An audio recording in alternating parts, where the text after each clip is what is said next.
সাগরের বুক চিরে যেসব বড় বড় কন্টেইনার জাহাজ চলছে সেগুলো চলে মূলত পানির নিচে সুবিশাল প্রোপেলার বা পাখার ঘূর্ণনে। এই প্রচণ্ড ঢেউ কিংবা সামুদ্রিক ঝড়ে এই পাখাগুলোই জাহাজের একমাত্র অবলম্বন। ১৩০ টন অবধি ভারী এই প্রোপেলার তৈরির প্রক্রিয়াও বেশ চমকপ্রদ।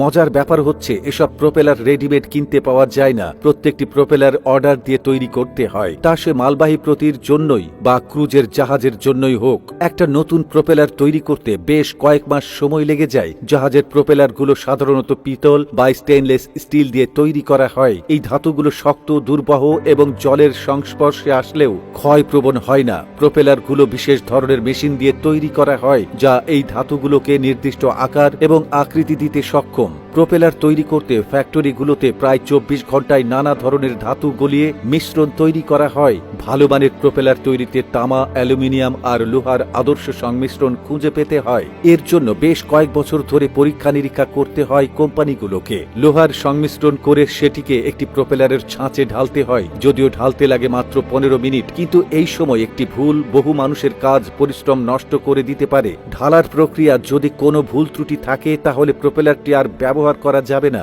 বরং তা গলিয়ে নতুন করে ঢালতে হয়। সেটা কারো কাম্য নয়। তাও ঢালাইয়ের কাজটা আগে কম্পিউটারে নকল করে দেখে নিতে হয় বাস্তবে সেটা কিভাবে কাজ করবে। প্রোপেলার তৈরিতে তরলীকৃত ব্রোঞ্জকে ১০০০ ডিগ্রি সেলসিয়াসের বেশি তাপমাত্রায় আনা হয়। আগ্নেয়গিরির ভেতরে যেমন থাকে, শুধুমাত্র নিরাপত্তা পোশাক পরে ওই তরল অগ্নিকুণ্ডের কাছে যাওয়া অসম্ভব। সব মিলিয়ে প্রায় ১৫০ টন ব্রোঞ্জকে ওই তাপমাত্রায় পৌঁছানো বিশ্বের বৃহত্তম ইন্ডাকশন ফার্নেসের পক্ষেও একা একা করা সম্ভব নয়। তাই একাধিক চুল্লি ব্যবহার করা হয়। ঢালাই শুরু হলে কর্মীরা সবাই অক্ষুণ্ণ মনোযোগ সহকারে কাজ করেন, কেননা তরলীকৃত ধাতুর প্রবাহ বন্ধ হলে চলবে না। একাধিক চ্যানেল যদি সেই তন্ত ধাতু একটি নির্দিষ্ট ছাঁচে ঢালা হয়। জাহাজের প্রোপেলার যেমন তেমন ভাবে তৈরি করলে চলবে না। জাহাজের ইঞ্জিনের শক্তির সঙ্গে খাপ খাইয়ে প্রোপেলার তৈরি করতে হয়। ১,০০,০০০ অশ্বশক্তির ইঞ্জিনের প্রোপেলার নিখুঁত হলে জ্বালানি ও সময় দুই বাঁচবে। সুবিশাল প্রক্রিয়াটা পুরোপুরি ঠান্ডা হতে ২ সপ্তাহ সময় লেগে যায়। এই পর্যায়ে হয় গ্রাইন্ডিং আর পলিশিং।